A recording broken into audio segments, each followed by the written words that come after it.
Buonasera, benvenuti.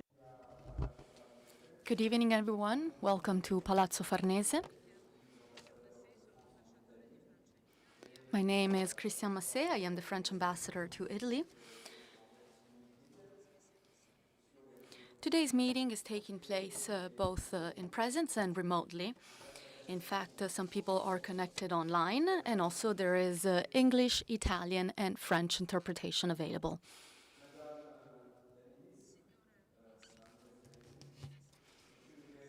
Her Excellency Minister Marina SERENI, Executive Director David Beasley, Commissioner Josefa Sacco,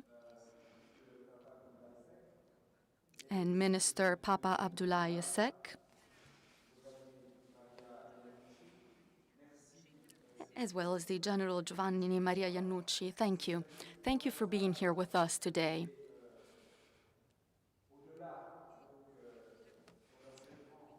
I would like to greet all of those who are present here in this room today, as well as those who are connected online, all the ambassadors, authorities, and everyone who is following us today.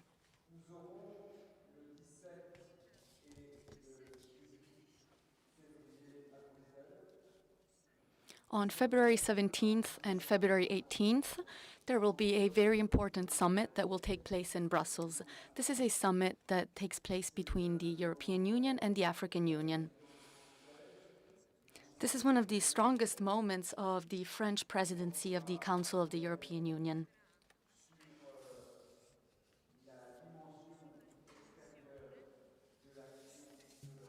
This will also have an impact on the external dimension of Europe's action. This intervention is very important. And let me say that in this particular sector, there will be a white book on diplomacy, on safety. And we call this a strategic document that will be adopted in March by the European Council.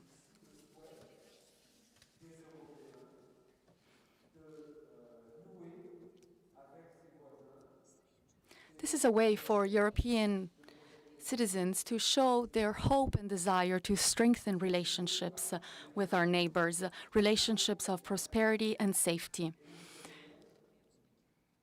This is very strictly related to Africa. We hope to be able to renew this partnership between the European Union and the African Union. This is exactly the challenge that lies ahead of us in this summit that will take place during 2 days in Brussels. During the summit, there will be 7 round tables that will cover all the aspects related to our partnership. And today's meeting, this moment of exchange, and in this regard, I want to once again thank the eminencies that are present here. I want to thank you all for your participation. And I just wanted to say that this meeting today aims at giving a contribution in light of the summit that will take place in Brussels. Now, why is this taking place in Rome? Well, first of all, because in Rome there are some great multilateral institutions, and in particular I would like to greet the representatives of the multilateral institutions, and in particular my colleague Celine Jurgensen, our representative of France to the multilateral institutions in Rome, for co-organizing together with myself this event today. These multilateral institutions have a fundamental role, especially when it comes to food, nutrition, safety, and development, and they will be at the center of what we will do in Brussels. Moreover, Rome is in Italy, and Italy is a great actor in Africa. It is a partner that is always more and more present, and therefore we believed that it would be necessary for us to have this exchange here in Rome. This partnership is based, first of all, on the hope for a sustainable prosperity, because Africa, just like Europe, has been affected by a recession. This has been caused by the COVID-19 pandemic. And now Europe, just like Africa, find themselves in a moment of great transformation, great change, and there are huge challenges ahead of us. There is, of course, the challenge of climate change, as well as the challenge and the need of having a green growth, and especially following the agreements made in Paris. Moreover, let's remember that many things have already been done thanks to the COVAX. I'm sure you know that the European Union is the country that has been able to export the most. It has been able to make available the highest number of vaccines in the world. But we need to do even more. We need to go beyond this. Now, we're not only talking about the distribution of vaccines, but also of vaccine production in Africa, and this is a fundamental challenge. All of this is tied by agriculture, nutrition, and of course, there is also a very important topic, and that is the challenge of investments in infrastructure. In Brussels, there will be a lot of talk related to investments in infrastructure, and I'm sure you all know of the Golden Gateway initiative. Of course, every time we talk about investments in Brussels, there also needs to be talk about funding.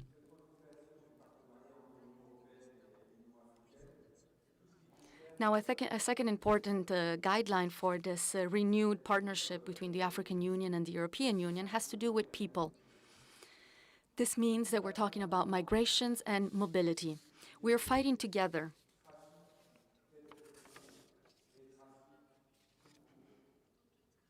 We are fighting against human trafficking and against trafficking in general, and therefore, for this reason, we need to strengthen our common fight.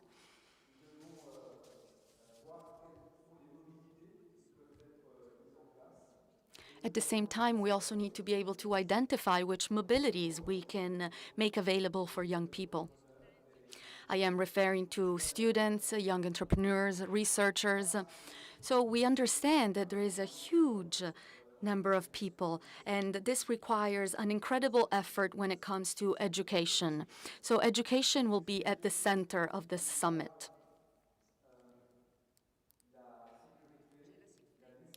And then, of course, we need to talk about safety, the fight against terrorism, and therefore, the search for an architecture of peace and security. This needs to be a joint approach that needs to be shared by Africa and Europe. It is a huge challenge. We will discuss it broadly. There are many initiatives that are taking place in many African regions. And in our opinion, the main thing is to keep in mind the goal, and that is to strengthen and find some African solutions to be able to solve problems in Africa. So how we can support, how we can work together when it comes to African initiatives. And I want to highlight this, African initiatives when it comes to peace and security.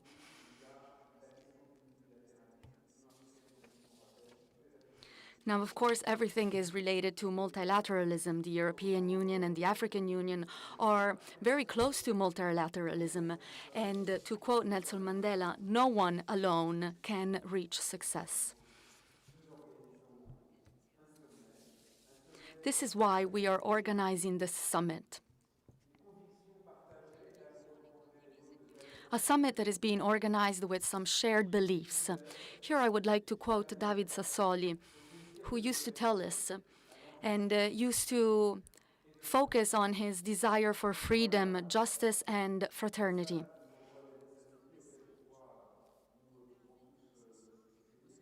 David Sassoli's message is very important, and I believe that we all agree with him. So once again, I just want to thank you all for your presence. And now we can get started with our round table. I will now move. And I would now like to give the floor to our guests. These are very important guests who kindly accepted to be here with us today. So with this being said, I wish you all a great day of work ahead. And especially, I wish you to enjoy the questions, because do not forget that at the end of the interventions, there will be some time for debate. Thank you.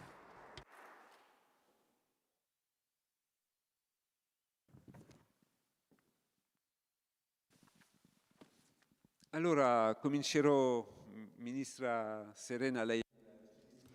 Okay, let's get started. So, Marina SERENI, you are the Deputy Minister of Foreign Affairs and International Cooperation, and you mainly deal with cooperation in Africa. And therefore, I would like to start by asking you a question, and that is,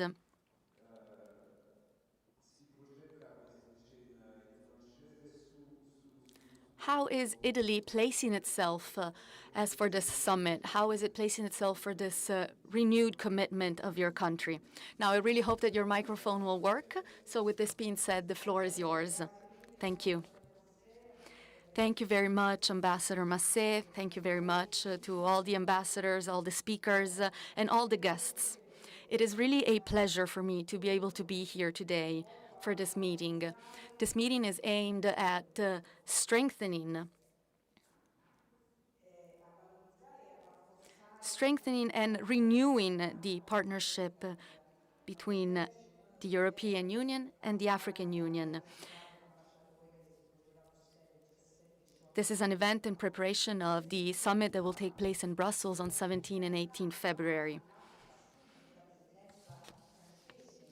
Africa takes on a very important role in the French Presidency of the Council of the European Union, and this once again confirms the incredible coherence and harmony between Africa and Europe. We have an important goal, and that is working together towards the development and growth of the African continent, especially also in agreement with the treaty signed here in Rome on November 26, 2021. Because of its strategic relevance, because of its geographic position, and because of the incredible partnership opportunity when it comes to culture, social, we can say that Africa is a priority for our country. It is a priority for Italy. The Ministry of Foreign Affairs has, for quite a while now, put a lot of attention on this importance. And in this regard, I would like to highlight the strategic policy document for partnership with Africa presented by Minister Di Maio in December 2020. This was followed by many initiatives, also in line with the presidency of the G20. But most importantly, I would like to focus on our latest initiative, and that was the Ministerial Conference for Italy and Africa, Meetings with Africa, which occurred on October 7th and 8th. And it saw the participation of 50 representatives from African countries, 12 representatives from regional institutions, representatives from the private and public world who were able to confront one another, to exchange ideas, and they were also able to build and create some projects on fundamental topics that were also mentioned by Ambassador Masset, for example, renewable energy, climate change, and sustainable development.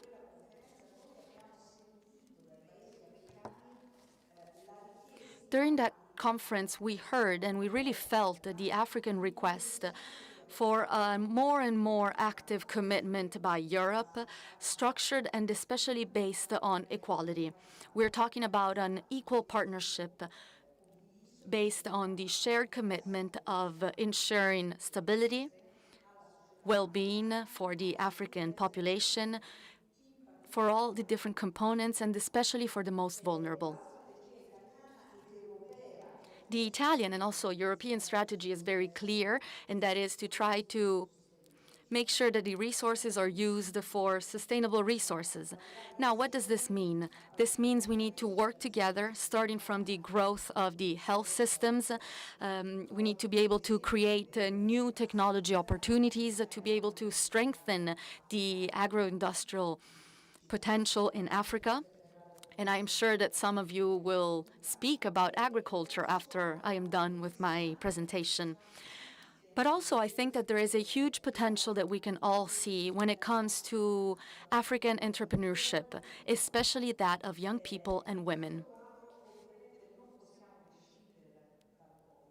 Now, of course, we cannot forget COVID within this framework. We cannot forget what the pandemic has represented and still represents for the African continent. Of course, the COVID pandemic was at the center of our presidency of the G20, and in all the multilateral events and forums, we strengthen our commitment when it comes to trying to make sure that we're able to come out of COVID-19. Now, in the past few months, we have seen that the data is improving, also thanks to vaccination, but we're still very far away from the goals that we set ahead of us. Just think that 85% of African citizens have not yet received even the first dose of the vaccine. We understand there is still a lot of work that needs to be done. And again, we need to follow on the path of multilateral mechanisms. We mentioned the COVAX facility, but we also need to focus on other areas as well. For example, we need to strengthen the ability of making sure that the vaccine is turned into vaccination. This means working on the health system, strengthening the health systems in the African countries, which in many cases showed that it was hard for them to be able to produce the vaccines. Moreover, we need to start working on very concrete initiatives, especially in the African continent. We need to work on infrastructure, mobility, as this is all strictly related to the ability to address the pandemic. And lastly, like Ambassador Massé said, we also need to work on the regional productive infrastructure. The reason is that in order to address the local demand of vaccines and medicines, we need to be able to work together, exchange technologies, exchange know-how, and especially in some areas in Africa, we need to contribute to laying the foundations to creating a more resilient program if we are to address a new pandemic. Scientists are telling us that this pandemic may not be the last, so we need to be prepared. The European Union African Union Summit will discuss this. This is what will be discussed by the leaders. And let's remember that the fundamental thing is that we need to strengthen an equal partnership among the two continents, and we need to make sure that the summit becomes a turning point in the Euro-African relationships in the future.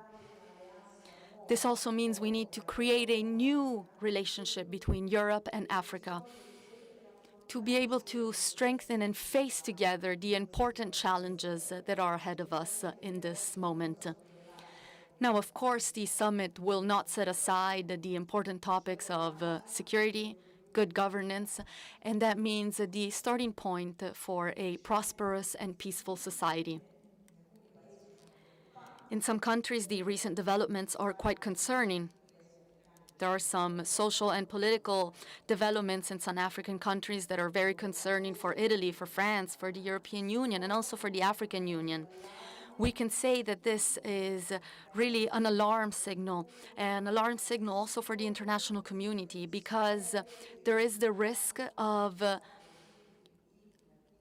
losing all the progress that has been made when it comes to democratic growth, promotion of fundamental freedoms, inclusive and sustainable growth.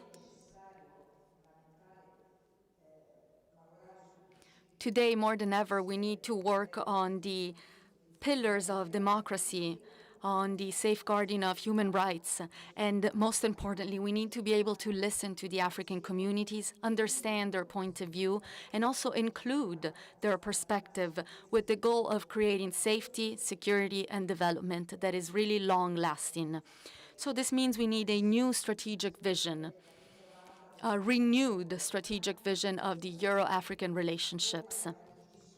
This is an action that Rome and Paris are called to work on together. We need to do this all together.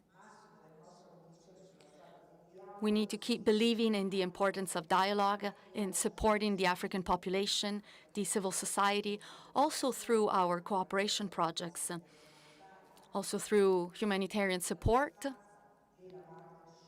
and the strengthening of partnership when it comes to investments for the creation of clean energy, new infrastructures, modern technologies that need to be adopted, both when it comes to employment, but also when it comes to education. I'm thinking about everything related to digitalization, for example. We can say that this is very in line with the tradition of people-to-people relationships, something that Italy has worked on for quite a while now. I believe there is a huge expectation when it comes to the summit that will take place in Brussels. Of course, there will be various meetings, also some meetings with ministers that I will take part in. And also there will be some roundtables between Italy and France. And we will work on that together. We will work together on the roundtable for development and growth. And this means that we will be in charge of one of the roundtables of the summit. I believe this is a chance for us to renew our commitment, a commitment that is not a short-term commitment. It is a long-term commitment. We have a huge ambition ahead of us, and today's meeting really aims at showing that we are putting all of our efforts into doing this. Thank you. Grazie Ministra del suo intervento. Thank you, Minister. Thank you for your speech as you addressed the many different topics, and you really showed the importance of Italy's action in preparing for this summit.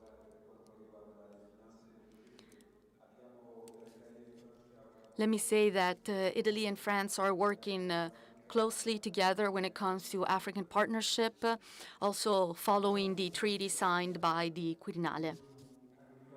And also what is at stake from a multilateral point of view. And so I'll ask the Executive Director of the World Food Programme, David Beasley, just to present his view about the importance of this summit and what is at stake. Thank you.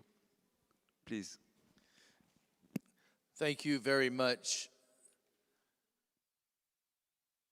The European Union and its member states and the African Union, you can't just renew your partnership. You're going to have to step it up in a way you've never done before. The country, the world is very fragile right now, and there's so much opportunity. We've got to take it to a level we've never seen before, because when I'm in Africa, and I don't know of anyone that goes to probably more African countries than I do in my team. We're all over the place. The young people, they're so excited about a future. Unfortunately, COVID has just knocked us all back off our feet. We were making so much progress in so many ways. We were taking the hunger rate down around the world, and the number of people when I joined the World Food Program just 5 years ago that were marching to starvation was 80 million. Not chronically hungry, that's a different number. And the number jumped to 135 pre-COVID because of man-made conflict and climate change.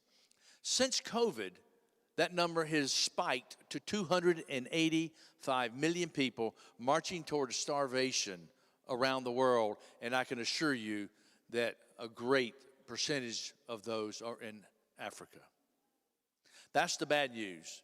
The good news, on the ground, I know in the programs that we're engaged with many of the donors in this room, the young people, and I can tell you the women, they want to be free and independent, take care of their own families, and do their thing.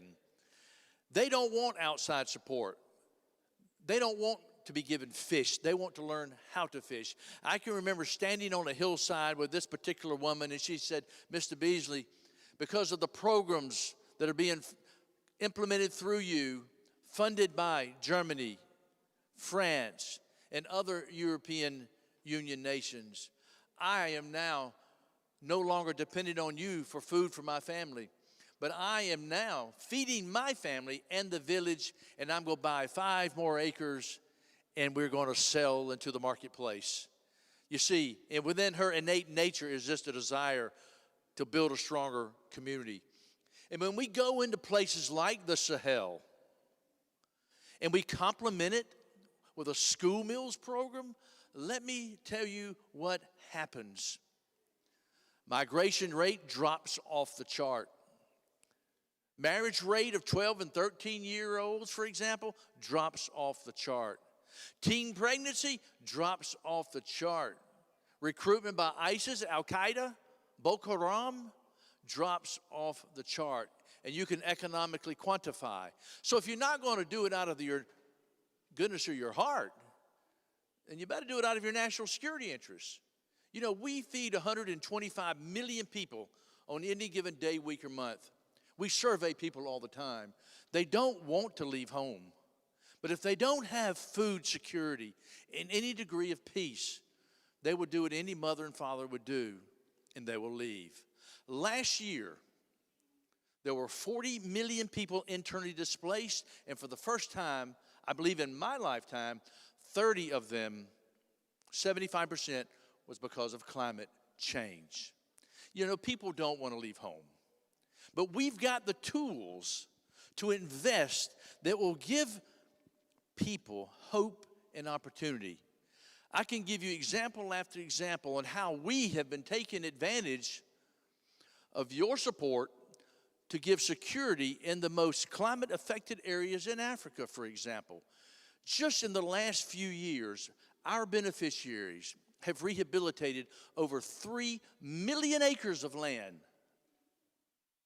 Land that's been impacted because of climate change, and they're the ones on the ground rehabilitating their own land. Our beneficiaries have constructed over 81,000 kilometers of feeder roads. Our beneficiaries, with your money, have constructed over 81,000 holding ponds, small dams, and reservoirs, changing their future, changing their life. And when we come in with school meals, because the School Meals Coalition that France has been helping us take the lead, and thank you to President Macron and the government and the taxpayers who understand, along with 59 other countries around the world, of which almost half of them are in Africa, understand the vital importance of the future, not just the world, but especially in Africa, of investing in school children. And when we invest in our school children, every $1 is a $9 economic return. When we invest in school meals, we know the success, the future of Africa, the success of this partnership between the African Union and the European Union is best when we invest with our children, because they will build the future. They have the hope. They have the inspiration. When I'm out there in the most war-stricken areas, when people will say, how can you find hope? I say, because I look at those little children who are like flowers in the desert. And it's remarkable what happens when we invest in our children. I can go through all the statistics to explain why it's a great investment. Obviously, getting children back in school, getting girls in places in school, not just nutrition, but it also changed education systems, also health systems, as well as supply chain and agricultural systems, working together in agriculture, working together in education, bringing stability to regions, but also building a foundation for a hope that really will revitalize a land that can do so much for the world. Africa can actually feed the entire world. But it's not going to do it through humanitarian aid alone. What we do is very vital. What we need to do is scale up unlike any time period we have ever done so, because we can't achieve so much. But also, we've got to bring the private sector in front and center, because the young people, they will do it if they're given the opportunity. So it's a wonderful dream of mine to put the World Food Program out of business one day, because the African Union and the European Union have achieved the goals and objectives, the Sustainable Development Goals, so that we are no longer needed in any country on the planet, and especially in Africa, where there's so much natural resource, and the most important natural resource is that human resource. And so it's a great pleasure to be a part of this program. Thank you.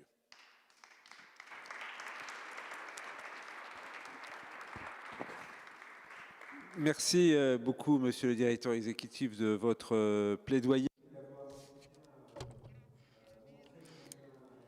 Thank you, Executive Director. Thank you for referring to the importance of agriculture, which is really at the center of the development of the African continent. It is at the center of the partnership between the European Union and the African Union. You also mentioned the important, the strong relationship between education and agriculture. You spoke of school cafeterias and their importance. Now, taking advantage of the fact that some people are connected online, we will give the floor to Her Excellency Josefa Sacco, Commissioner for Rural Economy and Agriculture of the African Union Commission, who will talk to us about agriculture and the challenges due to climate change in Africa, and how we can truly create some friendships that are stronger and more long-lasting.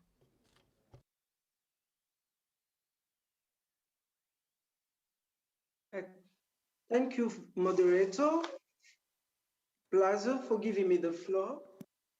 Good evening from Addis Ababa. Your Excellencies, ministers, Excellency Ambassador Christian Masset, the Ambassador of the Republic of France in Italy, Ambassador Céline Jurgensen, Ambassador and Permanent Representative of the Republic of France to the Rome-based UN agency, colleagues, panelists, let me acknowledge the presence of my dear friend, Dr. David Beasley, Executive Director of the WFP, Excellencies Ambassadors accredited in Italy, and permanent representative to the 3 Rome-based United Nations agencies, distinguished guests, all protocols observed. Excellencies, let me begin by thanking the French ambassador in Italy and the permanent representative of France to the 3 Rome-based UN agency for the invitation. I also congratulate the French government as the incoming presidency in the EU. The theme of this video conference is timely for Africa, mostly for the African Union Commission. The 35th Ordinary Assembly of the African Union Annual Assembly adopted the theme of the year 2022, Strengthening Resilience in Nutrition and Food Security on the African continent through strengthening agro-food system. We know that we just had our food system, UN Food System Summit, so we inspire on that resolution, decisions and the recommendation that came out from that important forum. Health and social protection system for the acceleration of human, social, and economic capital development. This theme of the year is well aligned with what the conversation we are having in this video conference. Let me provide some status of the food insecurity and poverty in Africa. Food insecurity and poverty in Africa is predominantly a rural phenomenon, as approximately 70% of the continent poor live in rural areas, depending on subsistence farming for their livelihoods. The 2021 Africa Regional Overview of Food Security and Nutrition, published by FAO, UNECA, and the AUC, and the third CADEP biannual review report indicates that Africa is not on track to meet the food security and nutrition targets of Sustainable Development Goal 2 and the CADEP Malabo goals of ending hunger and malnutrition by 2025 on the continent. We just approved this report, which was presented by the Prime Minister of the Federal Republic of Ethiopia. And only one country is on track, which is the Republic of Rwanda. But the report also informs us that 18 countries have made significant progress in terms of ending hunger and malnutrition in Africa. According to the first publication in 2020, 281.6 million Africans were undernourished, an increase of 89.1 million comparing in the year 2014. In addition to the 346.4 million Africans suffering from severe food insecurity, 452 million suffer from moderate food insecurity. African food systems are rapidly evolved towards intensified production-driven systems signified by the rise of the African middle class, rapid urbanization, and consequent shifts in food demand and downstream modernization of food system. A rapid shift in the labor force from farming to non-farming jobs, and rising competition over African farmland, among others. Other challenges facing Africa food system include extreme weather, it was so said, extreme weather events and climate change, the COVID-19 pandemic, limited adoption of yields, increased technology, dependency on rain-fed agriculture, and low level of irrigation. We have also have the invasive species such as the fall armyworm that entered Africa in 2018, and the desert locust in 2019 in part of the continent, mostly the Horn of Africa. Outbreaks of emerging and re-emerging animal diseases, unsustainable management of fishery resources. All these contributes to the situation and the status of food system and food and malnutrition continent, or hunger and malnutrition. The current African Union EU cooperation in agriculture and rural development built on in 2018 with the aim of boosting investment in agriculture, strengthening trade, create jobs, and invest in education and skill. In order to be better informed on how agriculture and rural development in Africa will contribute or benefit from this new alliance, the ministers of agriculture from both sides in June 2019 endorsed a report on EU Conference of Ministers of Agriculture held in Rome, in Italy. I think we should drive upon this recommendation that came out from this important meeting that we had in Rome. And the recommendation of the report are as follows.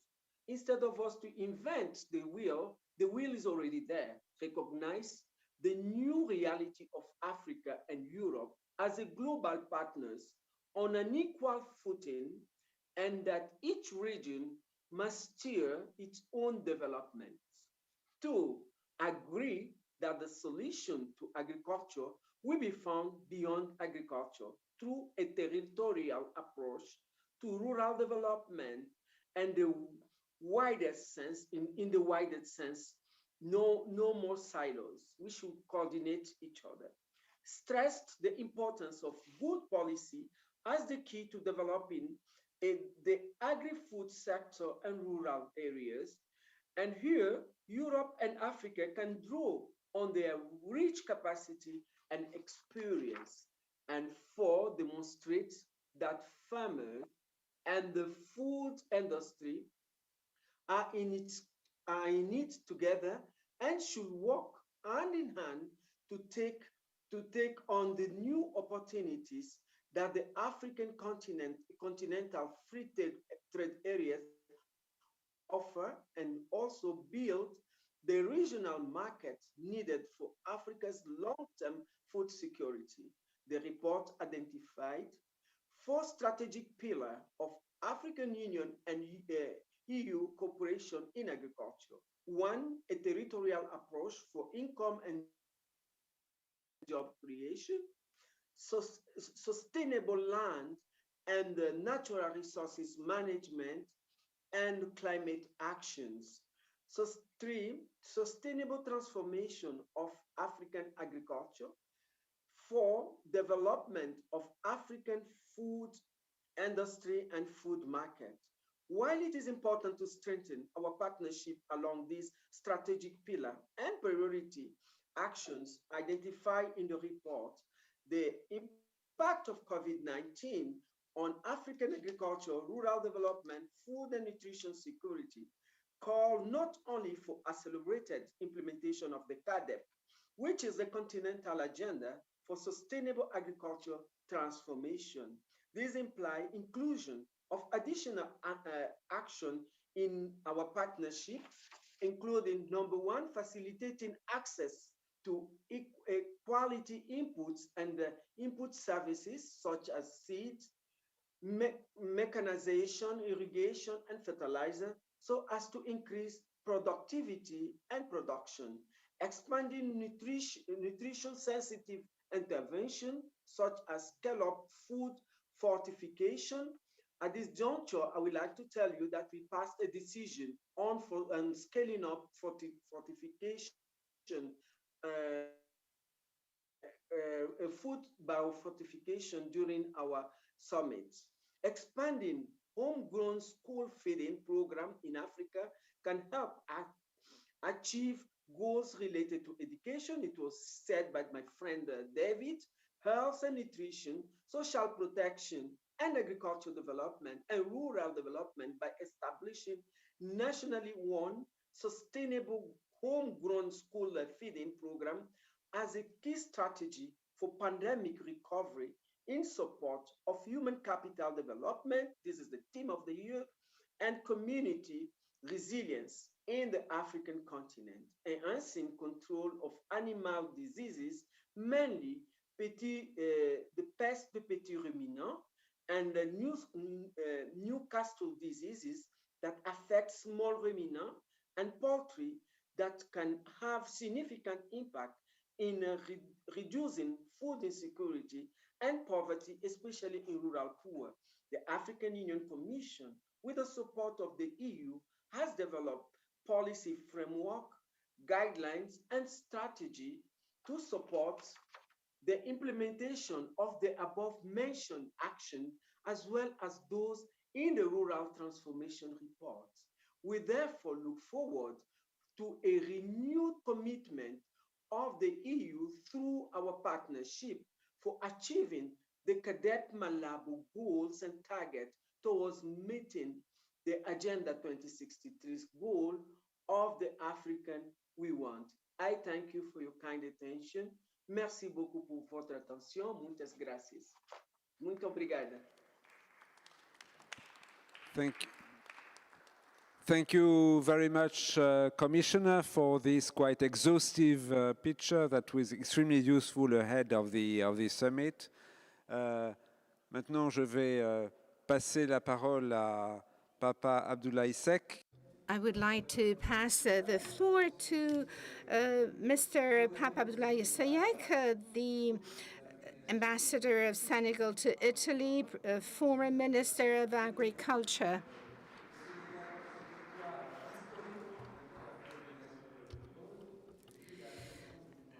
Notamment en vue du sommet, il y a une action très particulière du Sénégal pour tout ce qui concerne la finance durable et la croissance inclusive, et notamment avec l'Italie et la France. Donc le Sénégal présentera cette table ronde sur le financement qui est très importante. Et donc, Monsieur le Ministre. Mr. Minister, I would like to pass the floor to you and thank you very much for being here with us tonight. Thank you very much, Mr. Ambassador. Deputy Minister of Foreign Affairs and International Cooperation of Italy, Ms. SERENI, panelists, ambassadors, excellencies, dear participants, ladies and gentlemen. As you know, the 35th session of the conference of the heads of state and of the African Union was held on the 5th and 6th of February 2022. This conference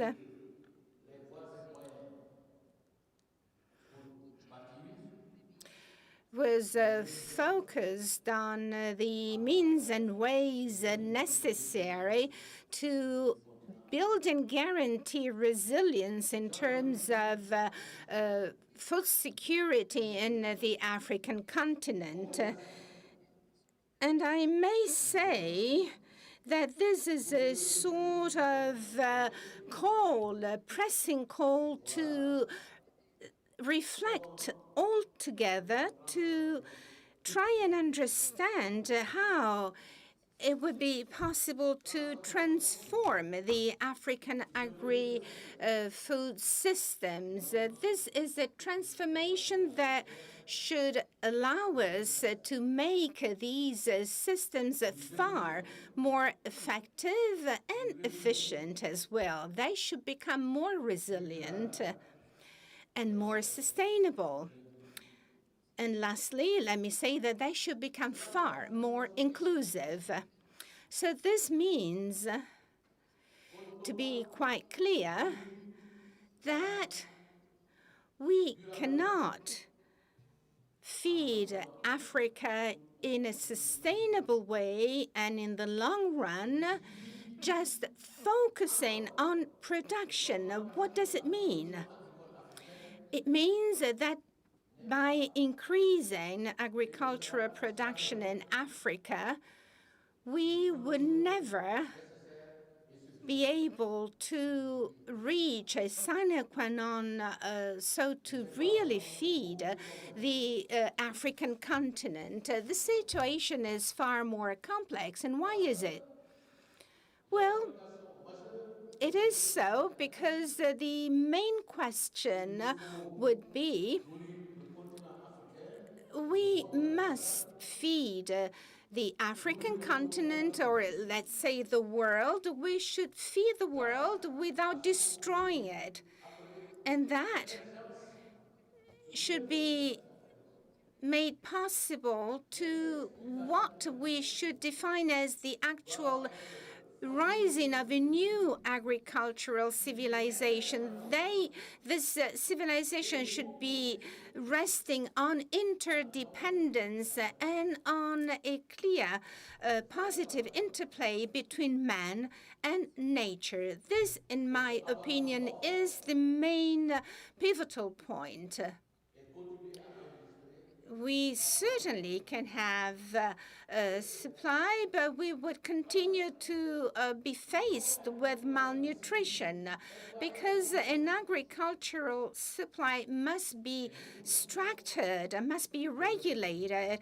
And we believe that within the framework of the transformation of our systems, we need to have stable agricultural supplies, or let's say supply that should be sufficient from a quantitative point of view, but also from a qualitative point of view. So we must find the meeting point between the interests of consumers and the interests of producers. That should be done through a right price. This is the equation that becomes, because of it, very difficult. So we need to trigger a real revolution in terms of mindsets, behaviors, and attitudes, because the way that we are going to feed the world and the way that we have been able to feed the world so far is really mired in many difficulties, and it has limitations, and because of it we have to think differently. We have to find something different. What does it mean? It means we have to farm the land in a different way, we have to sell produce in a different way, and we have to really go ahead doing this. It's a very hard task It's a true revolution of mindsets and behaviors. And within this framework, the European Union can give a most significant contribution. But what contribution, what kind of contribution can the European Union give? I have a very strong conviction, Mr. Ambassador. My belief is that we cannot transform our food systems without the support of technology and science and scientific research. It is the technological and scientific research that will allow us to generate knowledge, technologies that may actually bring together social economy, the environment, and public health systems. We need a very well supported research that revises its paradigms, and not simply to strengthen its productivity, but to combine quality and quantity to guarantee sustainability. My second belief that I'd like to share with you here this evening is that we have to certainly recover the fertility level of soils in Africa. We should have an effective management of water, because unless we do that, unless we take care of ensuring a good management of water and the health of our soils, we would not be able to guarantee the sustainability of our ecosystems. Not to speak of their productivity. The third belief that I'd like to share with you is the acceleration, the scaling up that we should support so to preserve forests by implementing a green approach.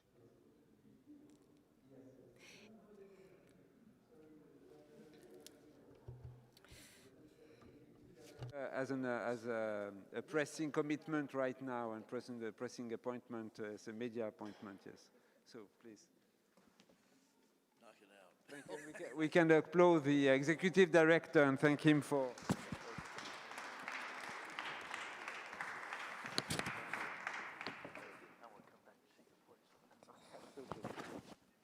Pardon, Monsieur le Ministre, je vous en prie. Donc j'en étais à l'accélération. So we need to really steep up the building of the Great Green Wall and the other projects. We have to accelerate these projects that will allow us to protect and guarantee the biodiversity of our continent, without which we will not be able to continue supporting agriculture. The fourth belief I have is the need to transform our young people asking for work in Africa in the actual creators of new projects, and that should go hand in hand with the empowerment of women in rural areas. That should be based on training, on education programs, and also by supporting a positive discrimination in favor of young people and women in a world of equity. The fifth point that I'd like to raise is the promotion and support of school meals. That also is combined with the agricultural production of local communities. School meal programs will allow to provide children with healthy food. There could not be a dichotomy between these programs and the agricultural revolution that we are to implement if we want to continue progress towards sustainability and the production of a high-quality food. school meals should not be simply in charge of providing children with meals, because they really should be in charge of supporting a local, diversified, sustainable agricultural production. And this is the fifth point that I'd like to share with you, so to really have this interaction between school food programs and local farming communities to enhance sustainability. And the sixth point is the promotion of the private sector, But the private sector should always interact with small farmers. Businesses should be modernized. Agri-food systems cannot develop if they do not rest on diversity, so that there is a need for many different productive systems. If we really want to push ahead with this most important agricultural revolution, then there is a seventh point, the preservation of the oceans, and the strengthening of the fight against illegal fishing. We are very much aware of what the French initiatives are in the specific fields. They are most important.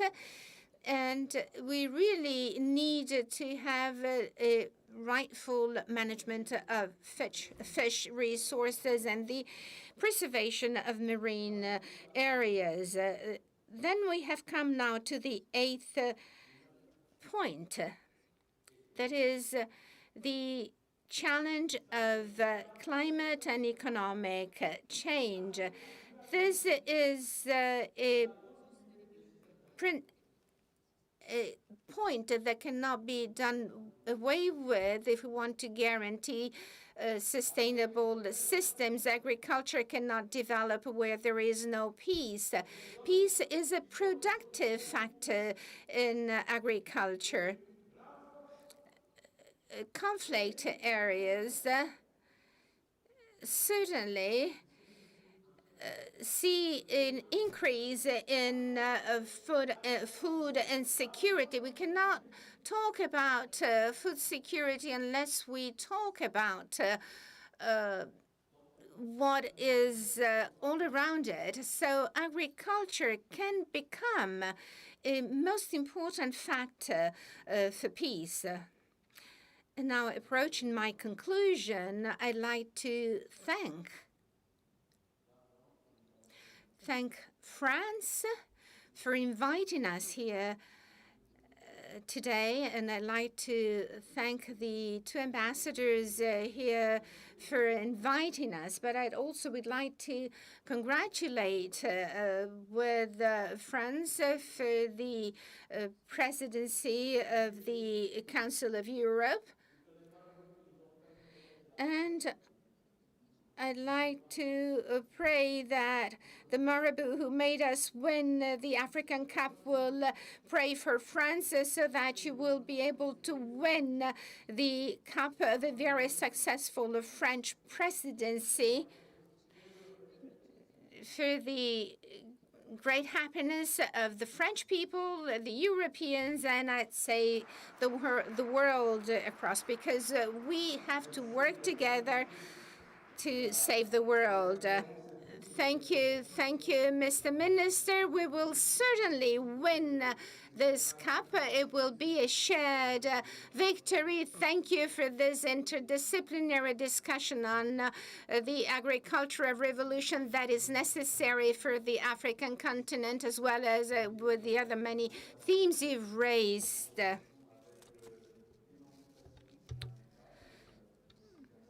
And also, thank you for having shed light on the importance of security, but also of the young. But now we come to security that is certainly something which is very close to the heart of General Iannucci, who's the head of the 3rd Department of the Defense General Staff, and I believe that he has a 360-degree perspective of all the defense and security issues, and he's also very much committed on cooperation in this field with Africa. Thank you.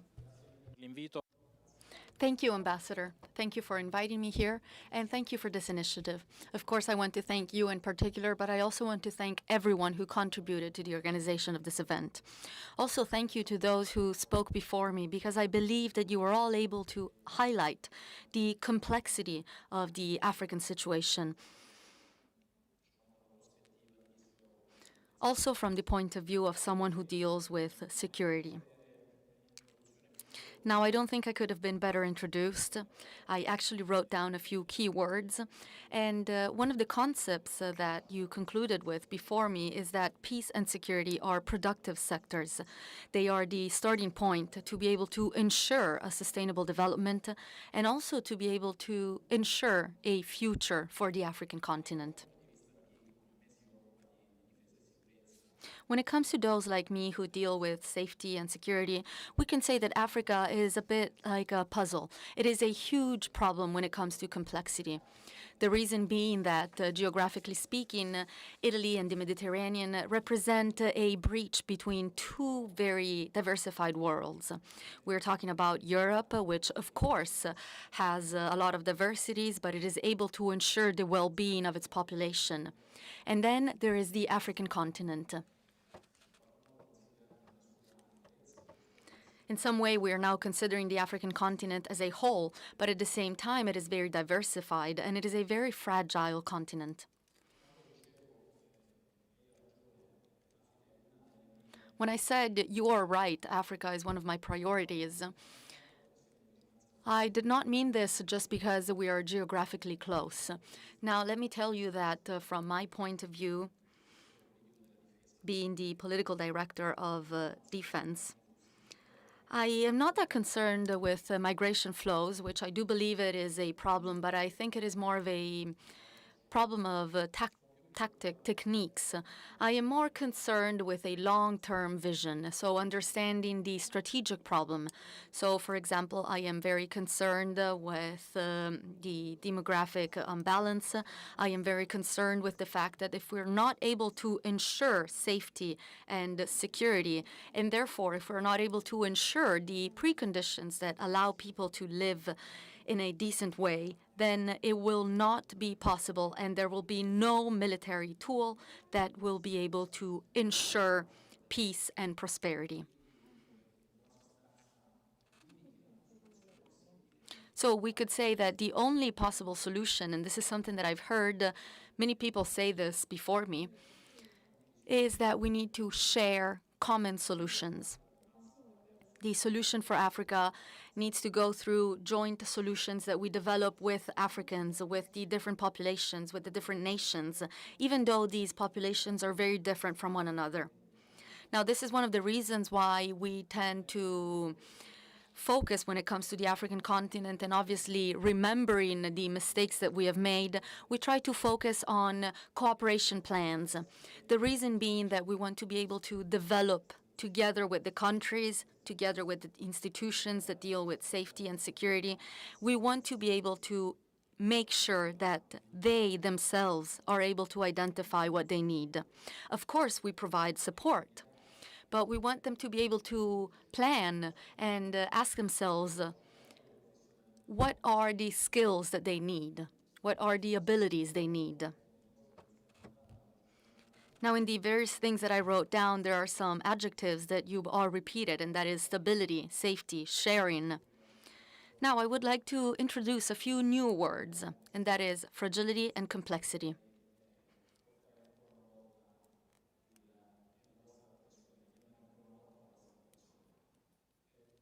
So I would ask you to really please focus on these two words. I think it is clear that what is happening around us, and of course we are all very concerned with the Russian-Ukrainian crisis, but let me say one thing, and that is that it is true that there is a crisis in the eastern part of the world, but it is also true that the strategic competition among the great institutions, competition with Russia, with China, that make us change the focus of our attention onto other areas. This all risks taking our attention away from the African problem. Also, we risk losing sight of the African opportunity. When I speak of Africa, I always want to highlight the fact that it is true, it is a problem, it is a puzzle, it is an issue that we need to solve, but at the same time, we need to remember that it has a huge potential when it comes to peace, prosperity, and stability, also of us Europeans. This demographic unbalance is a risk for us, but at the same time, it is a huge opportunity as well. I don't know if those of you who are here have been able to read the Italian demographic trends, but let me tell you that as of right now, a developed country like Italy is facing the problem of a lack of demographic growth. Now, the only way in which we're able to balance this problem is to implement intelligent policies, which, of course, need to be able to ensure the conditions of peace and stability, but also we need to be able to ensure a good quality of life, education of people, of the African people. And we can say that this is a long-term investment that will come back to us in the future.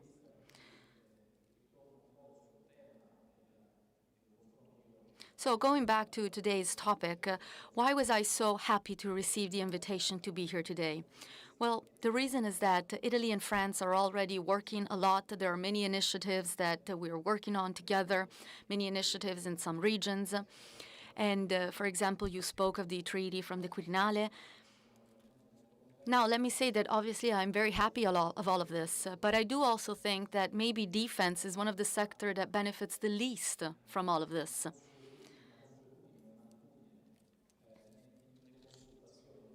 We were already really used to working together, and we were aware of the fact that with France, we truly share a significant part when it comes to interests, visions, territory, perspectives.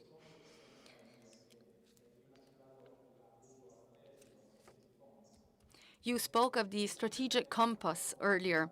Now, let me say that in my opinion, this is another opportunity to call Italy and make sure that it understands that we need to have a more mature policy when it comes to security and defense. We are happy that at the European level, at the level of the heads of states, we have all been able to face the different problems and challenges of an integrated defense mechanism all together. Now, together with France, we hope that Europe, and this is something that is starting to happen, we want that Europe is able to look at Africa in a more mature way. This means directing all of our attentions to what really needs to be done. For example, this means approving and making sure that the European Defence Fund was developed. We were finally able to make it truly operational.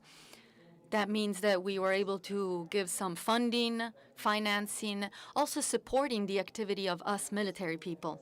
This is definitely a step forward. Also, there is a stronger attention to the organizations, for example, G5 Sahel, or also the African Union as a whole. And let me say that this is all fundamental for us, especially when it comes to the shared solutions that I was mentioning earlier. This is the only approach, it is the only solution that can truly give and lead to real initiatives.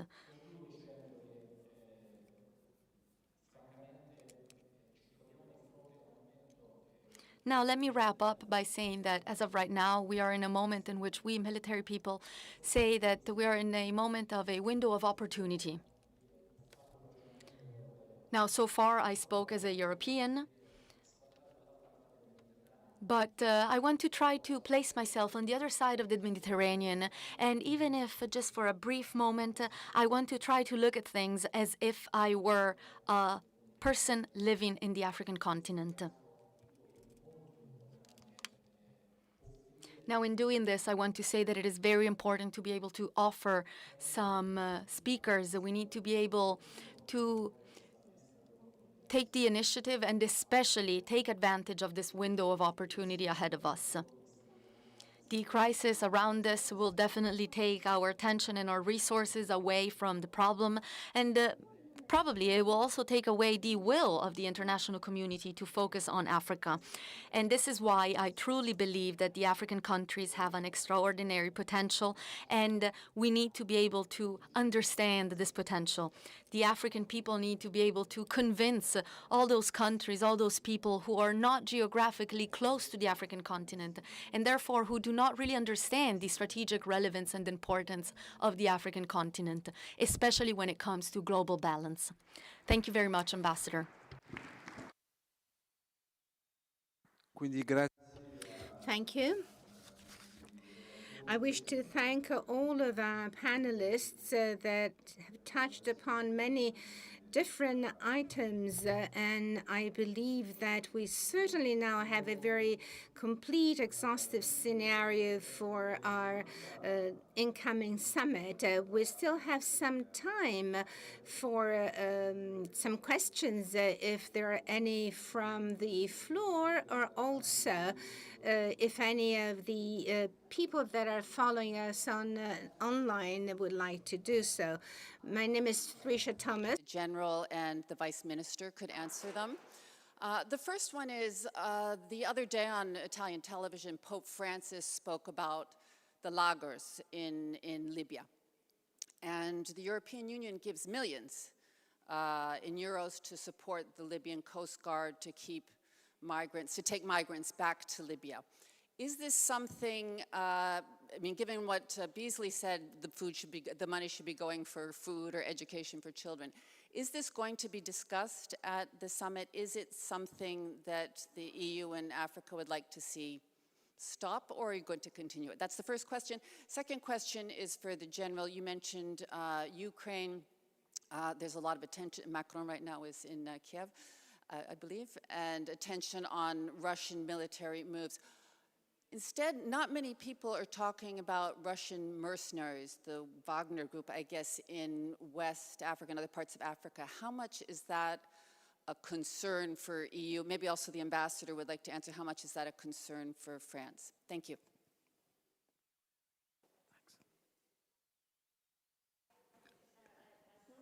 Sì, sì, la prima era sulle le guardie costiere in Libia. So the first one regarded the coast guards in Libya and the funds that are given to Libyan coast guards, and what did you think about it? And then the other question referred to the Ukraine situation.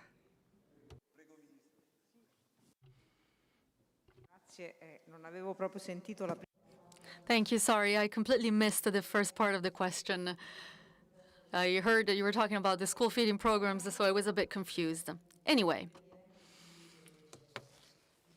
Now, I don't think I'm going to say anything different from the minister who just yesterday met the counselor for the representative for Libya, and they repeated a position of Italy. That is that we need to keep focusing on human rights and the management of migrants when it comes to human rights. This needs to keep being our top priority when it comes to our relationship with Libya. It is something we have always done and we keep doing. We know that it is a very complicated issue, something very hard to do. And this is exactly the reason for which the process that will lead Libya to having some institutions that are credible and reliable is a top priority for us. We will never be able to manage the humanitarian issue when it comes to migrants in Libya if we are not able to create some institutions that are credible and reliable we can talk to. However, this does not mean that we should step aside and we should stop doing what we can do. For example, financing UNHCR and other international organizations for migrants to be able to manage the situation of migrants in a different way. Of course, this is a very complex issue. Then, of course, we need to also mention the European dimension. And I think that during the French presidency, they will try to make a step forward. I'm sure you know well that we are a country that people get to as their first destination. We keep asking support when it comes to asylum, also when it comes to migration. And the reason is that we cannot disregard the fact that migration has to do with European countries as a whole. This is why we're asking for a solidary management of migrants, in which each country takes on their responsibility. We share the responsibility, and in this regard, I would like to quote Pope Francis, who said that this is the only possibility. The general was saying that we are a country with a demographic problem. We're not only a country with a demographic problem, but also a continent. And I truly believe that the European Union has the strength and the possibility of managing altogether the issue of migrants coming from the Mediterranean or from other routes. However, of course, to be able to do this, we need to really move on with a qualitative leap in politics. Of course, we keep supporting President Draghi, who was able to make sure that this became a priority in the European discussion, but it is something that we're still discussing right now. Now, as for Ukraine, I think that maybe it would be more appropriate for me to give the floor to the general. Anyway, I think that it is safe to say that we Italians, the French people, everyone in Europe is very concerned with the presence of troops that are not European. You spoke about the issue of the Sahel. That is something very concerning for us, and that really pushes us to truly understand how we can be present in that area of the world. However, again, I think that General Iannucci can say more about this. Yes, thank you, Deputy Minister.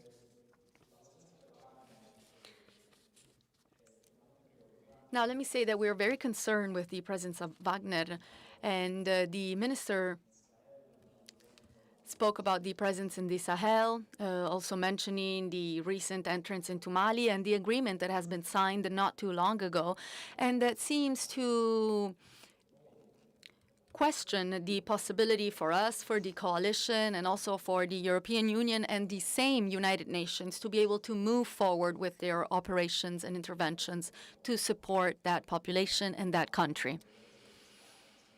Now, as you know, that is not the only country. They are also present in Libya, in the Central African Republic.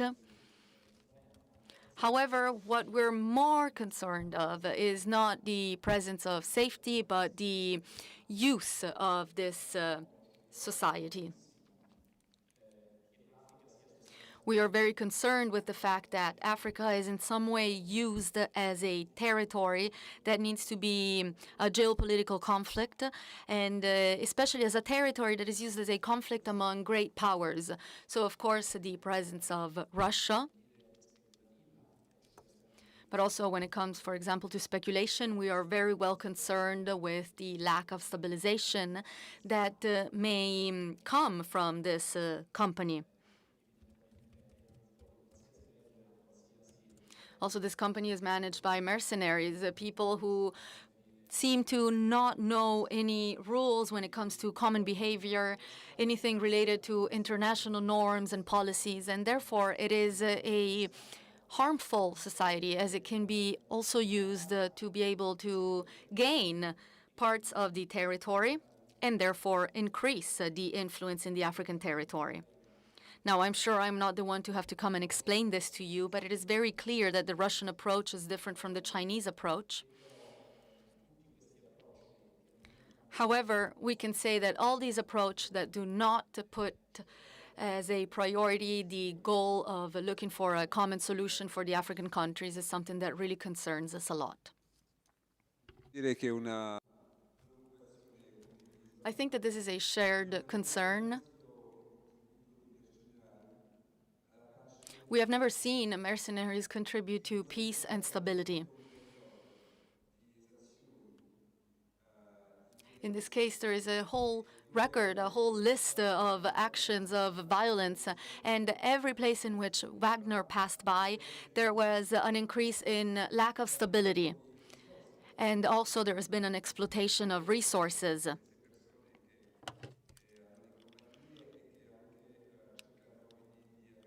The reason is that these are the same people who have the companies, the societies, and therefore they want to gain power over the minds.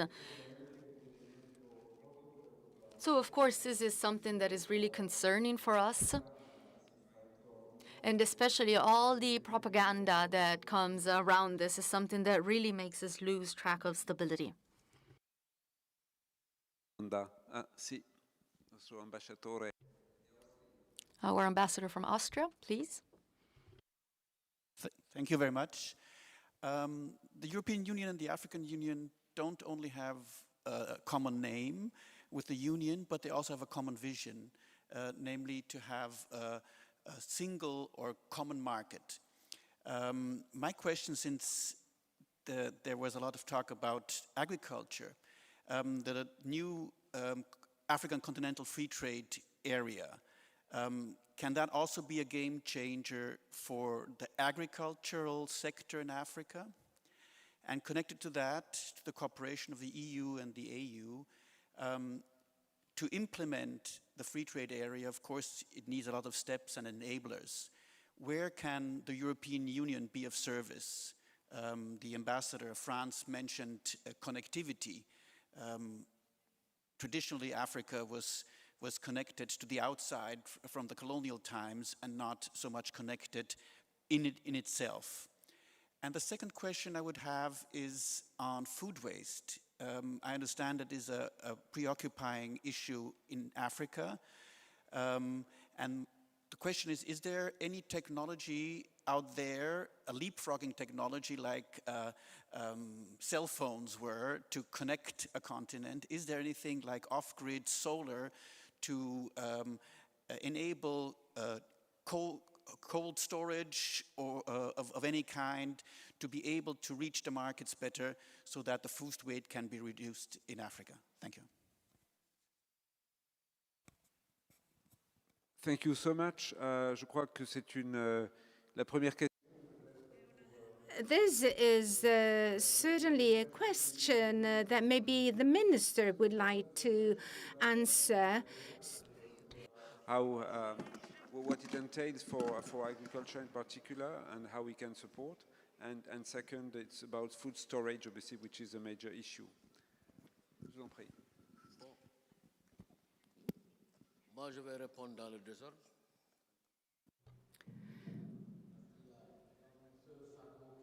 Thank you.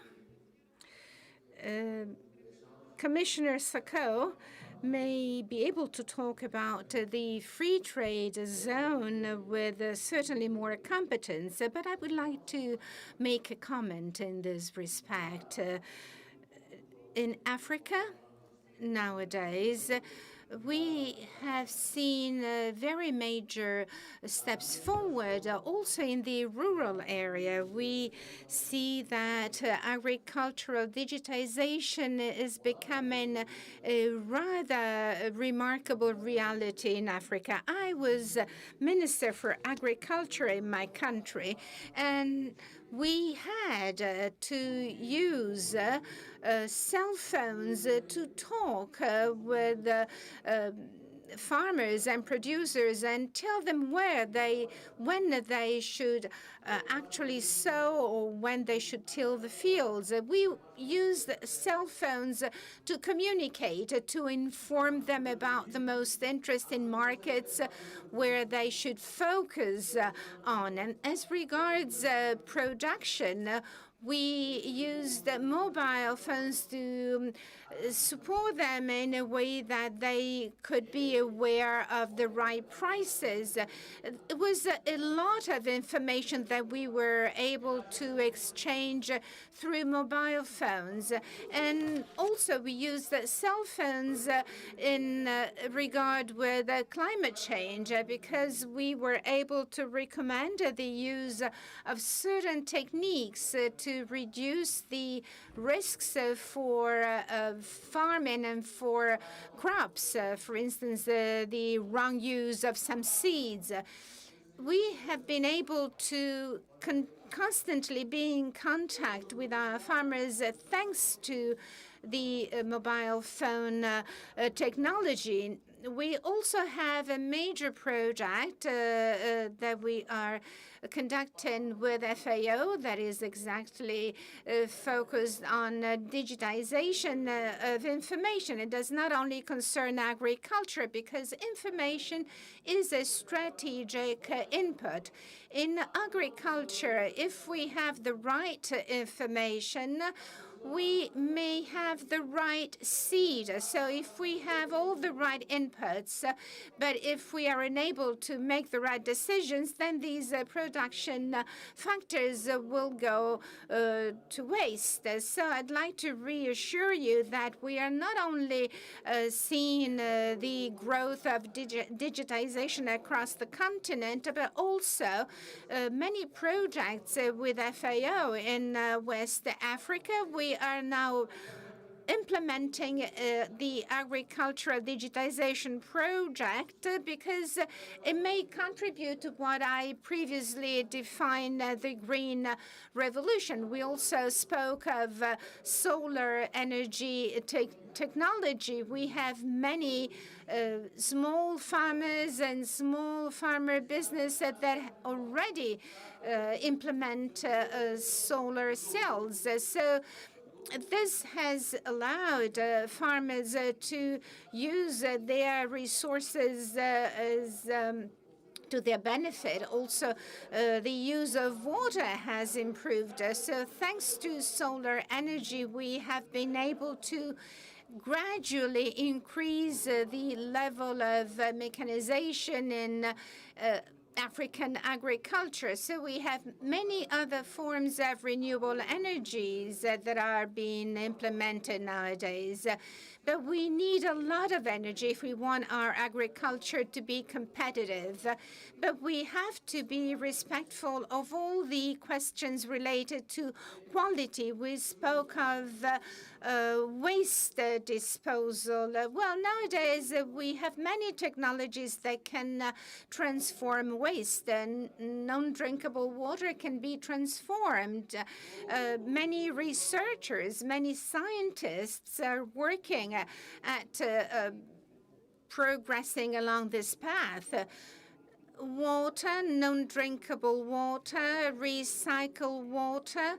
Well, there are techniques and technologies nowadays that can be used to use such water, such recycled water for farming, for irrigation. So we do have technologies that can be used. We also have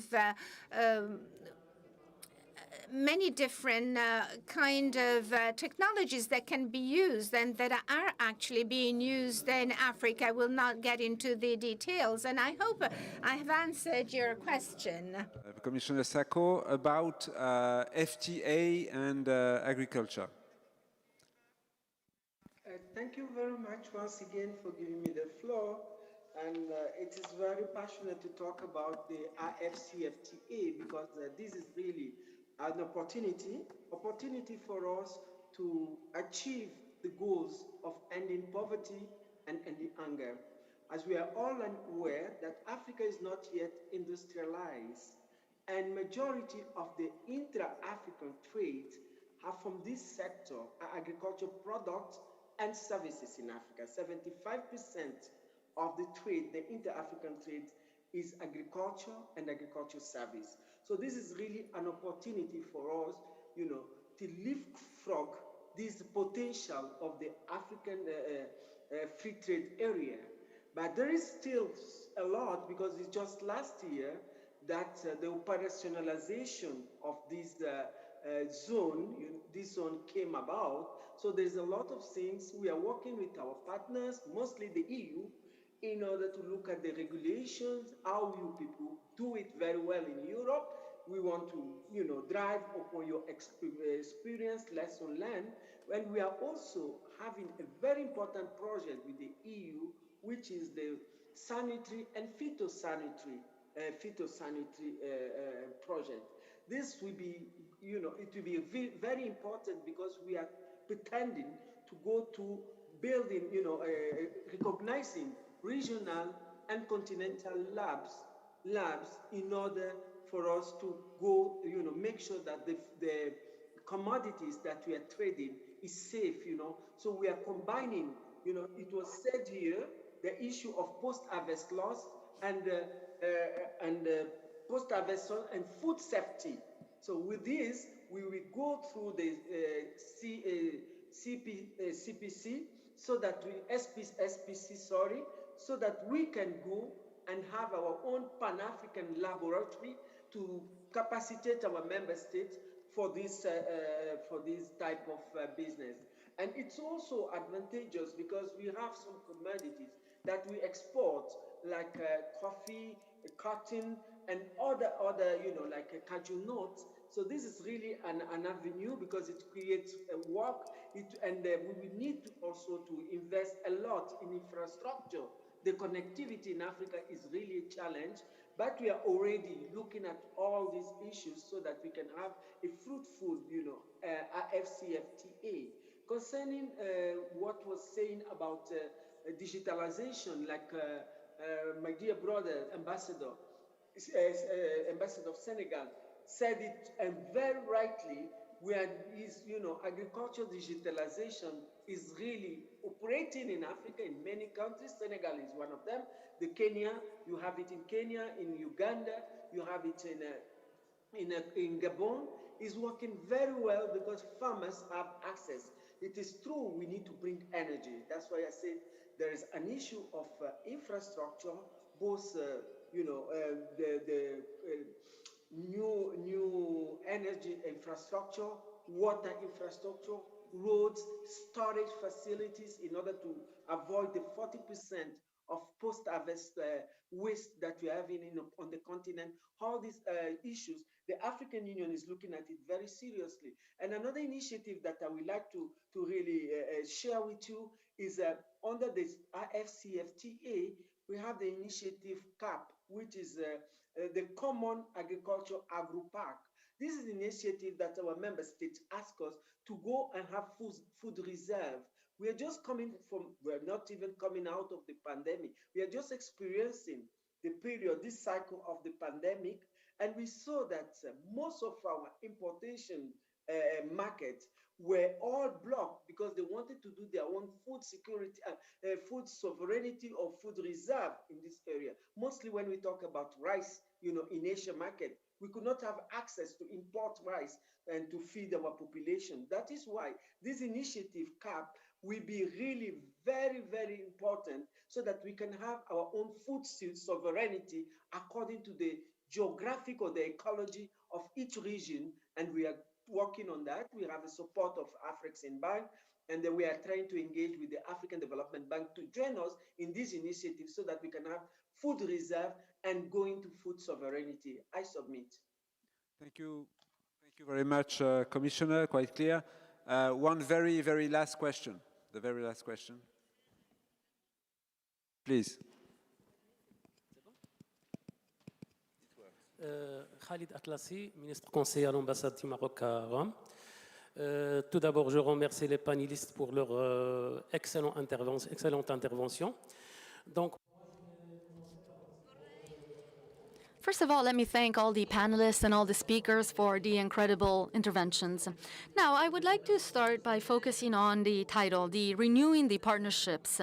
This desire to renew partnerships is something that has existed for quite a while, but of course there have been many changes because of COVID, many changes that have always also impacted on the economy and on all sectors in Africa.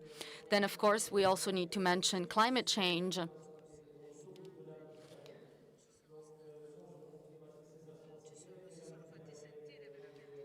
Last summer, climate change really presented itself. We were really able to see that there are a lot of changes.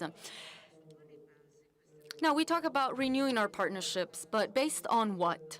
Very often we talk about the paradox of Africa, but I also think that we need to talk about the paradox of these partnerships. Because we talk about partnerships, but there are also and always some obstacles, conflicts, and very often African farmers have a hard time making sure that their products reach the other part of the Mediterranean. Also, there are some human barriers.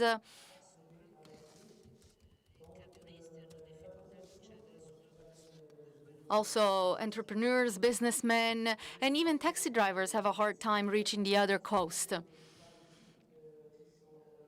Moreover, something else that I would like to focus on is that African countries have important strategies, but there is a problem with financing. So maybe Africa needs a Marshall Plan following this destruction after the COVID pandemic. Many economies have really suffered, and especially farmers really suffered, as well as other parts of society as well. Thank you. I don't know if maybe the minister would like to answer. Now, of course, this is something that we will address entirely because trade is one of the topics that will be addressed. And of course, we are aware of the fact that there is a difference between the various countries. As you know well, there are some important initiatives that have started in the past 10, 15 years when it comes to access to markets. Also, mobility is a topic that will be addressed. Also, we will discuss young people, financing, and this is exactly when we get to the core of the initiative. This is something that we need to say thanks to the G20 initiative, but I would ask the minister to tell us what the G20 in Rome decided, something very important from this point of view. Now, I don't think it is a chance that Italy and France will be coordinating this roundtable in the European Union, African Union Summit when it comes to growth. We are aware of the fact that just like Europe was able to find the resources needed thanks to the Recovery Fund, the Next Generation EU, to be able to relaunch its economy following COVID-19, I think we need to do the same when it comes to small and medium income countries, and especially when it comes to Africa. This is something we started discussing during the G20. We spoke about debt. We spoke about the common framework for the management of the debt. We also spoke about the special drawing rights when it comes to the institutions, monetary institutions at world level. And we should also keep discussing. Now, I think that we should all start from this point of view, and that is that Europe overall is the first investor in Africa. It is the first donator in Africa. And very often it is hard for us to understand this.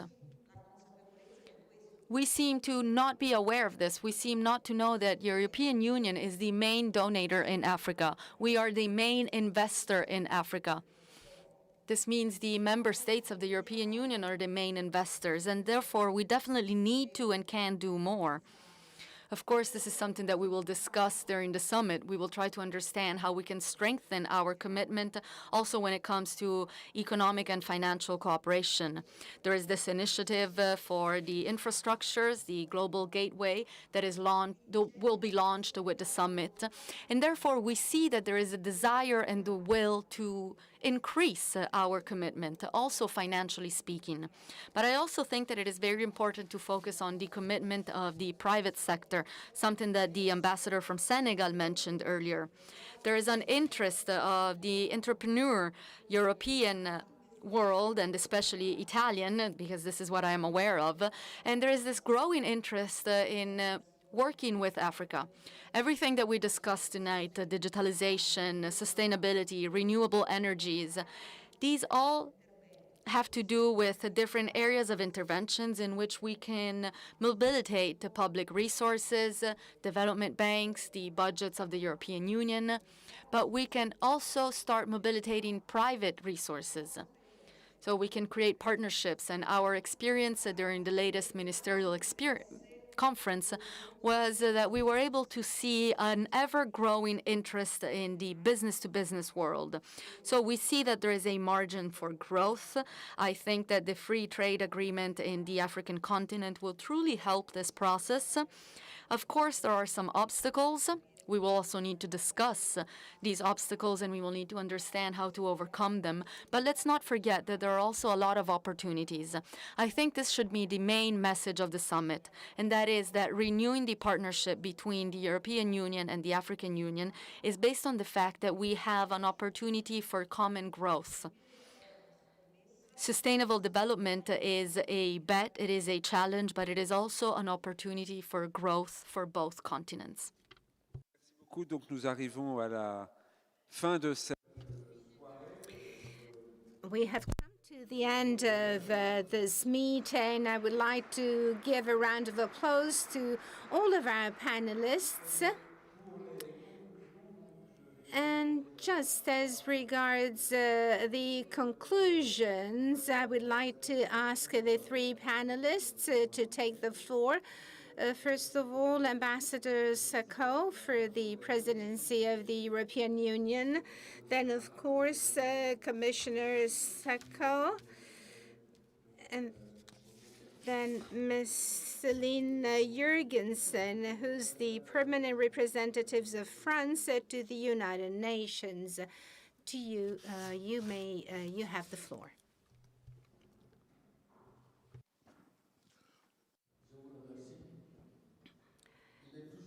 Thank you, Mr. Ambassador. Let me say that it's always very difficult when you have to actually round up a meeting and express your conclusions. A conference is like a work of art. And what really matters, it's not the artist, but what we all think about that work of art. And this is a conference, in my opinion.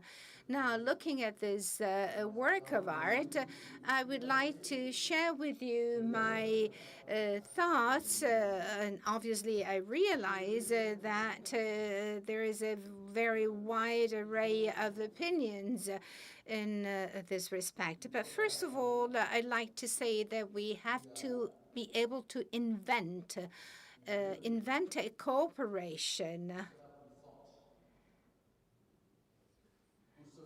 a stronger cooperation. And to do so, we need to start from the belief that everything is possible, provided that it is the expression of our deep convictions. And in this respect, we should be mindful of the fact that any cooperation is based on a long-term timeline. We know that we cannot get to final results in a couple of years when it comes to cooperation and to the many problems that it's supposed to deal with. And the world must continue to exist, and to make it possible, we need to solve the problems. We have to go forward step by step. We have to go forward gradually. We need principles, and we need to respect these principles. A cooperation system works only provided that it rests on respect in differences, respecting identities, but also we need to fight against indifference, because indifference is a potential source of conflict between two entities that want to cooperate. We should also be mindful that it is the soil that establishes the method to be used. And let me just elaborate on it. A custom-made suit is by all means more accurate than a pret-a-porter suit. So within cooperation projects, We have to think in terms of customized projects as well. So we must continue to discuss until we get to something that actually mirrors our firm beliefs. And fourth, we should learn how to create synergy between the different contributions, between the different realities that want to cooperate. A brilliant French philosopher used to say that globalization is a sort of interdependence in solidarity. Cooperation will work provided that it is an interdependence based on solidarity. And this is what the African Union and the European Union want. And everything will be possible because we believe it will be possible.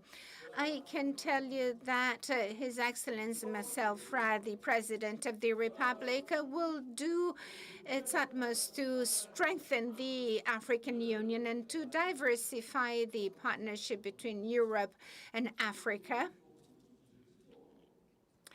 Because if this world has to exist, we must exist, and Africa has to exist, just as America exists. And this is why we need this interdependence resting on solidarity. You cannot go anywhere without us. And the same applies to us. The world is a system made up of a number of elements that are intimately linked. And if you take away one of these elements, the system collapses and the world collapses. So we are all indispensable to one another. Thank you. Interdépendance dans la solidarité et la complicité, c'est une très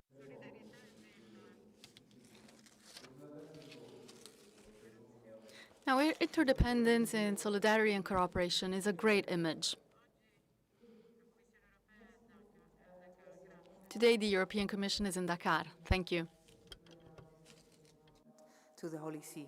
And thank you very much to you, Ambassador Masset, to you, Ambassador Jurgensen, for organizing this very interesting debate.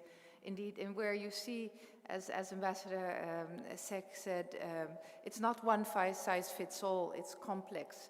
So we need to continue having these discussions on how we can strengthen our cooperation between the EU and the AU. And first of all, let me congratulate Senegal on taking up the presidency of the African Union only this week. Our partnership is really based on a lot of the themes, on a lot of the issues that were raised here: climate change, digital economy, peace and security, really agriculture. We have so many issues that bind us. You mentioned the visit of Commission President von der Leyen. Her first visit outside of Europe back in 2019 was actually to visit Africa. And she said then on the EU-Africa relationship that is a priority for the EU. She said both our continents need this partnership and it is time to reinforce it. And indeed, she now first is visiting Morocco and then traveling on to Senegal to prepare again this EU-AU summit. And investment is really at the heart of our partnership of equals, which we want to have with Africa. And you mentioned the Global Gateway. This seeks to mobilize 300 billion euros in investment between 2021 and 2027. And we will prioritize smart, clean, secure links in the field of digital, energy, transport, health, and education. I think all themes that came up today.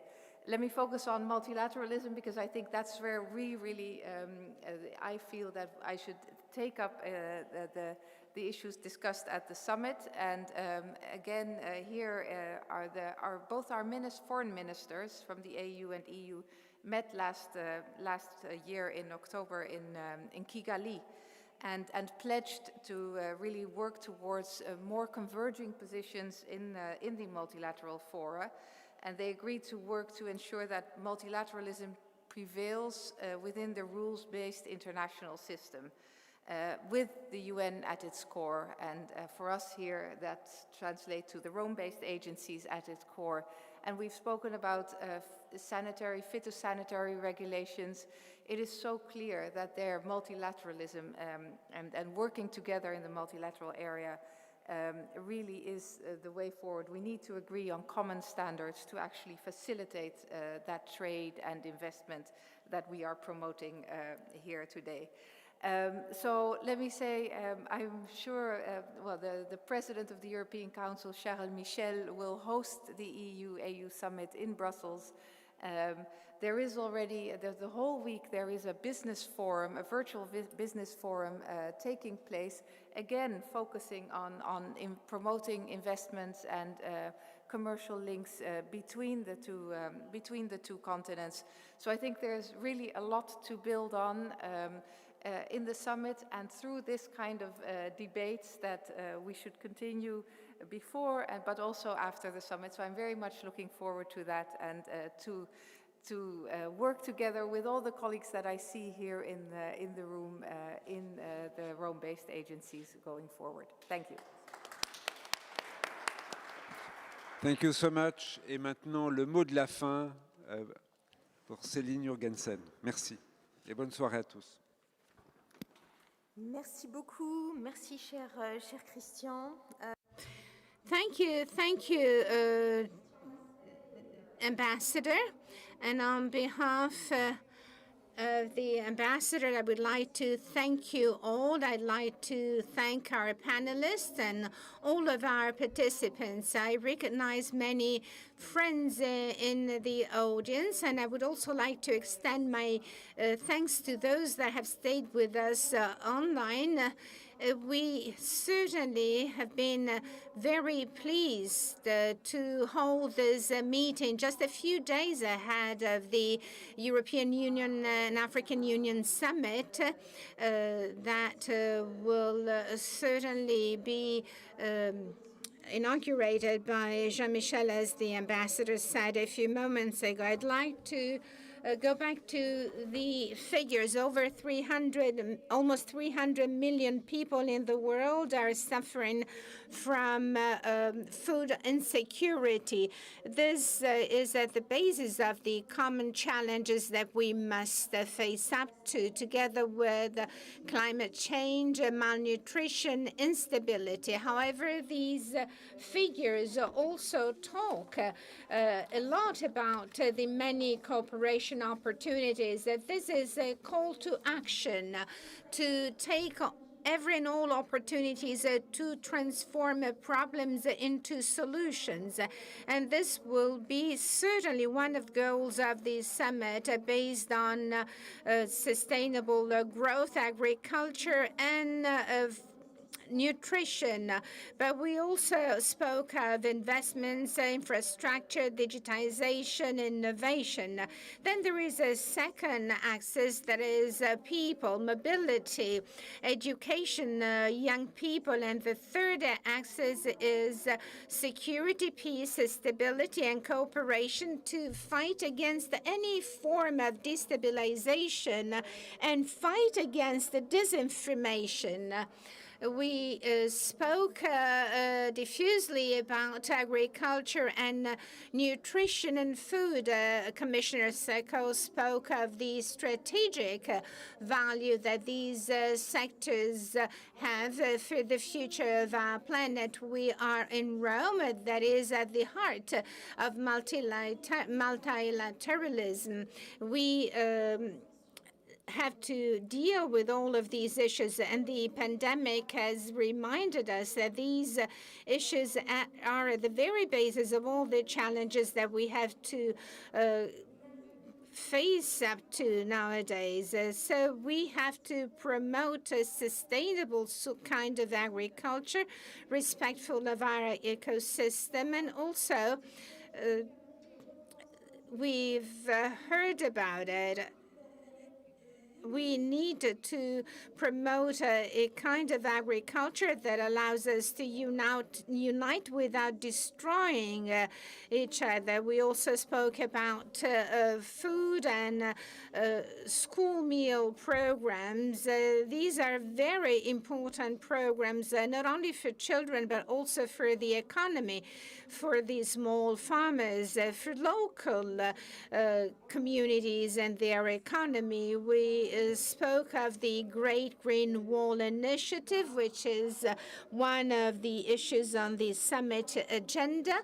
This is an initiative which is underway. There is also an initiative on vegetable proteins in Africa, alongside with the development of a supply chain that is supported by IFAD. We spoke of the importance of water, of the oceans. The President of the Republic will call the One Ocean Summit shortly. We are close to Kenya, Portugal, Senegal, that are all concerned with these fundamental issues for planet Earth. And to face up to these challenges, we must rely on the vitality of governments and also of our society, of our people, of our young people. We need to empower people, empower women. We spoke a lot about the private sector. Ambassador Pepper Sachs spoke of scientific and technological research, and also of civil society, which is at the core of our society, making it very dynamic. And eventually, at the very beginning of our meeting, we said that to be able to cope with these challenges, we need multilateralism. We spoke of the success of the Italian presidency of the G20.